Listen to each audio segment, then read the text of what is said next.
semuanya, selamat datang di podcast Ngobrol bareng Tasya.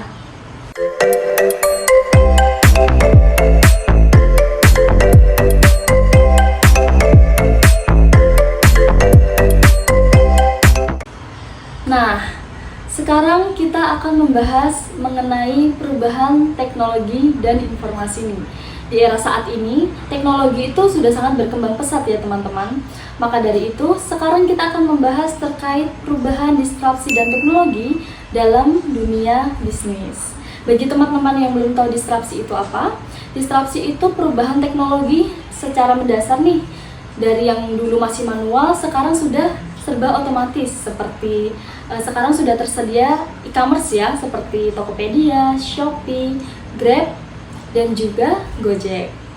Nah, kali ini kita akan mengundang satu narasumber untuk menjelaskan bagaimana sih disrupsi di dunia bisnis, dan juga kita akan membahas dampak, kekurangan, dan kelebihannya. Daripada penasaran, yuk langsung aja kita undang. Nah, sekarang kita kedatangan tamu. Nah, sebelum kita berbincang-bincang, kita harus kenalan dulu dengan tamunya. Oke, sekarang di sini dengan Bapak siapa? Eko Sayugo, Mbak. Oh, baik. Bapak umurnya berapa kalau boleh tahu? Saat ini sih sudah 55 tahun. 55 tahun ya, Pak. Terus untuk pekerjaan Bapak saat ini? Pekerjaan saya bekerja di perusahaan farmasi, namanya PT Daria Varia Laboratoria. Oke, jadi itu khusus obat-obatan ya, Pak? Betul, untuk betul. Kerjaannya? Jadi obat-obatan khusus untuk manusia. Oke. Terus Bapak berapa lama sih sudah bekerja di PT tersebut? Bapak bekerja di PT Daria Varia Laboratoria itu sudah 28 tahun. Sudah lama banget ya, Pak? Iya, cukup lumayan ini, Mbak. 28 tahun berarti dari 2000? Dari tahun 1996. Oh, 1996 ya teman-teman, sudah lama banget. Jadi sangat lama, lumayan. Oke. Nah, ngomong-ngomong nih di tahun tersebut yang masih tahun 1900-an, kan ini kita berbicara tentang teknologi ya, Pak ya. Berarti pasti di tahun dulu nih dan tahun sekarang itu pasti mengalami banyak banget perubahan teknologi ya, Pak? Oh, sangat-sangat. Dari teknologi itu perubahannya sangat jauh sekali.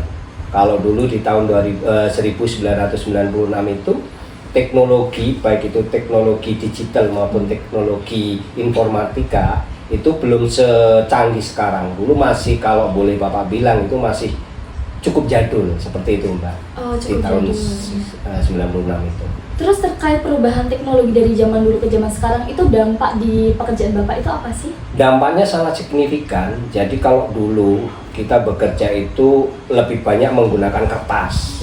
Nah, saat ini setelah adanya perkembangan digital teknologi maupun digital informatika, itu perkembangannya sangat signifikan sehingga lebih membuat efisien, juga mempercepat semua pekerjaan, baik dari lini promosi, lini administrasi itu lebih efisien seperti itu. Oh ya, berarti dari yang zaman dulu harus manual sekarang sudah serba otomatis ya, Pak ya? Serba otomatis, betul, lebih cepat. Dulu kalau kita mau buat laporan ataupun administrasi itu kan pakai ketik itu, pakai ketik yang cetek itu. Nah, sekarang tinggal sekarang tinggal pakai laptop, pakai HP, itu udah begitu ada salah tinggal delete udah.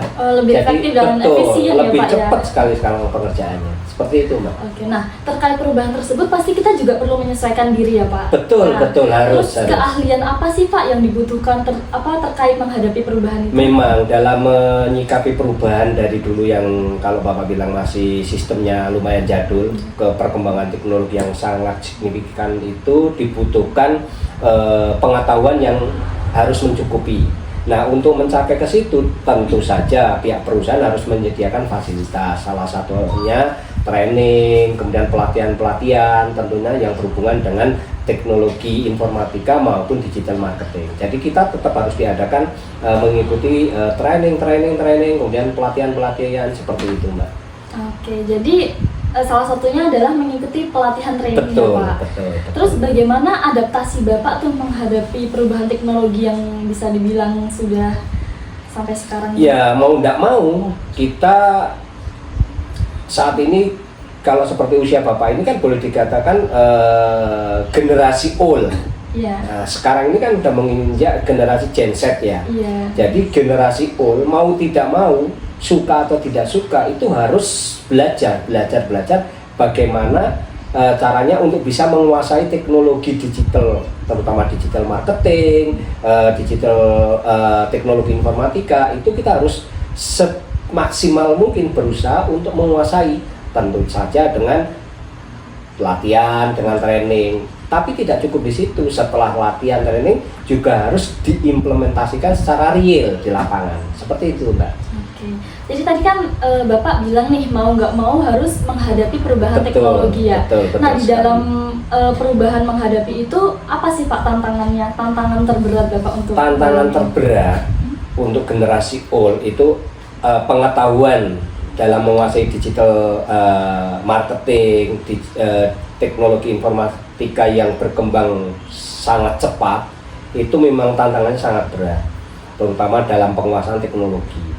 Itu kita makanya harus bisa siap, terutama hal yaitu lagi harus belajar membaca bagaimana cara mengoperasikan, misalnya seperti laptop aja dari generasi ke generasi kan bertambah, itu kita harus belajar dari handphone itu juga fitur-fiturnya kan bertambah, kita harus praktek dan terus praktek mengulang seperti itu, Mbak. Jadi dari situ kita akan belajar tuh, oh ini harus begini, dari situ kita nanti akan tahu, oh misalnya Excel dipakai ini, Word dipakai ini, oh kalau mau meeting bisa pakai Teams, Word atau video call atau seperti itu, Mbak. Jadi tantangan berat, tapi kita tetap jangan menyerah, harus belajar dan dipraktekkan secara real di lapangan, seperti itu, Mbak. Oke, jadi mau nggak mau itu cara menghadapinya dengan Betul. belajar dan pelatihan ya Pak.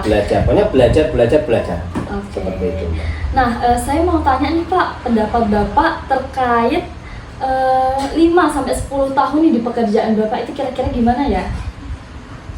Kalau di pekerjaan Bapak di bidang farmasi atau obat-obatan itu akan semakin berkembang dan akan semakin kompetitif.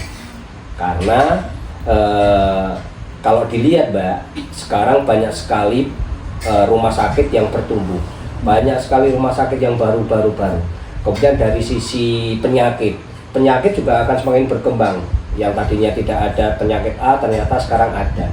Jadi untuk 5-10 tahun ke depan itu masih prospek dan dari sisi pekerjaan ya akan kompetitif, dari sisi produk kompetitif, dari sisi digital marketing kompetitif, dari sisi teknologi informatika juga akan semakin kompetitif.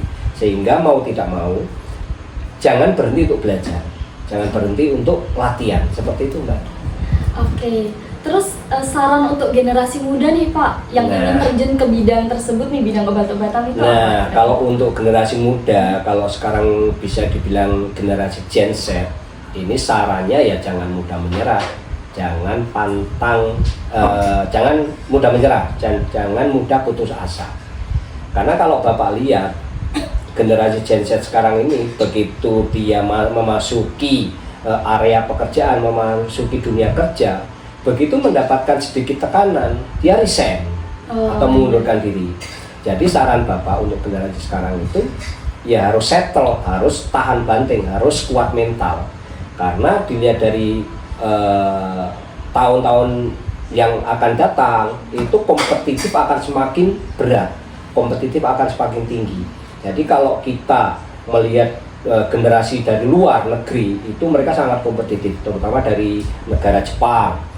Sekarang Cina aja luar biasa perkembangan teknologinya. Nah, kalau generasi muda Indonesia begitu dapat tekanan sedikit aja sudah menyerah, sangat tidak fair dan akan sangat memalukan untuk negara kita. Jadi pesannya jangan pantang menyerah, jangan mudah menyerah, harus selalu fight seperti itu untuk bisa menjadi orang yang sukses ke depannya. Seperti itu, Mbak. Nah, jadi itu tuh saran dari Bapak Eko buat generasi muda nih, terutama generasi saya ya, Gen Z. Betul. Jadi kita nggak boleh mudah menyerah ya Pak. Terus ini, jangan lupa harus selalu belajar karena perkembangan teknologi tidak akan berhenti sampai di sini. Sekarang yang canggih nih, yang baru booming, ada sistemnya AI atau Artificial Intelligence. Dari sisi otomotif tuh sekarang timbul mobil listrik, hybrid listrik. Ini nanti mungkin 5 tahun atau 10 tahun ke depan akan ada lagi mobil-mobil yang canggih. Nah, jadi untuk generasi Gen Z harus selalu belajar, banyak membaca, banyak bergaul. Pokoknya harus menimba, mengambil atau memperluas pergaulan. Tentunya pergaulan yang positif agar pengalaman, wawasannya semakin luas. Seperti itu, betul Mbak, betul, harus seperti itu. Oke. Nah, sebelum kita akhirin masih ada satu pertanyaan lagi nih, Pak. Boleh, apa itu ya? Ini kan teknologi kan pasti terus baru terus ya, Pak. Seperti yang tadi Bapak bilang. Nah, kira-kira itu di bidang Bapak nih, di bidang obat-obatan, tren teknologi baru apa yang kira-kira mempengaruhi di bidang tersebut, Pak? Nah, kalau di bidang farmasi, terutama teknologi dalam pembuatan obat. Sekarang kalau pembuatan obat dulu hanya ada kapsul, tablet. Nah, sekarang yang paling baru itu sudah ada pembuatan obat dengan soft kapsul. Jadi kapsul yang lunak. Jadi diminum oleh pasien itu akan sangat memudahkan. Jadi ini perkembangan teknologi. Kemudian ada alat yang bisa membuat molekul yang mikro, jadi lebih kecil lagi. Kalau dari sisi farmasi itu perkembangannya seperti itu, Mbak. Oke. Nah, begitu teman-teman informasi dari Bapak Eko nih. Setelah kita cerita-cerita, jadi kita bisa ambil kesimpulan ya untuk pesan dan kesannya untuk generasi muda, terutama generasi saat ini. Kita tuh nggak boleh sering menyerah ya Pak, nggak boleh gampang menyerah, jangan mudah menyerah.